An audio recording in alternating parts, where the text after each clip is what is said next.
Simrahi music by सुगम राजा।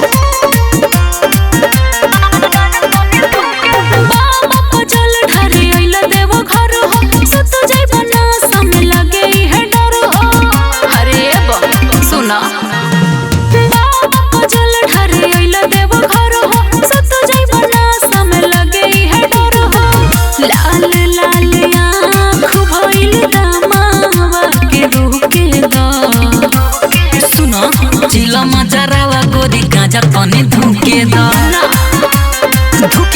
ना जी। चिलमा जरावा पहले गांजा तनी धुके दा।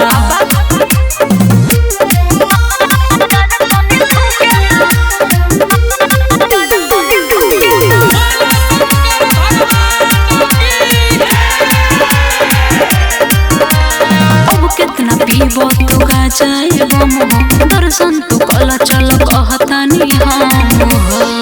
अच्छा सुनो बोला हे बायसली बाबा के पारा सादा हो पावर ना घटे गोरी पियला के बांधा हो। धुआं धुआं कोइला तनी धुआं के मुंह के दा।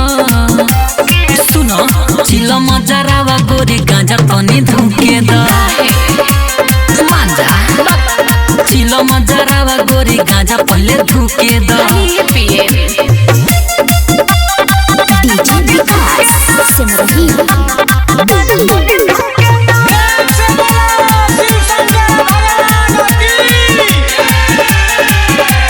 राइटर किसानी पहले हुई जल ढारी बाबा के पूजाई के चिलम जारी बुझानी भरतनी चिलम गांजा खैनी मिला के मन कद खुशी गोरी एकदम पिया के। मन बन जी तुझ चंदरावा फूके दा।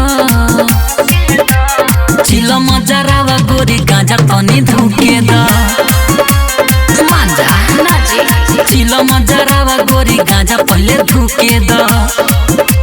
हना मन बता धुकेला।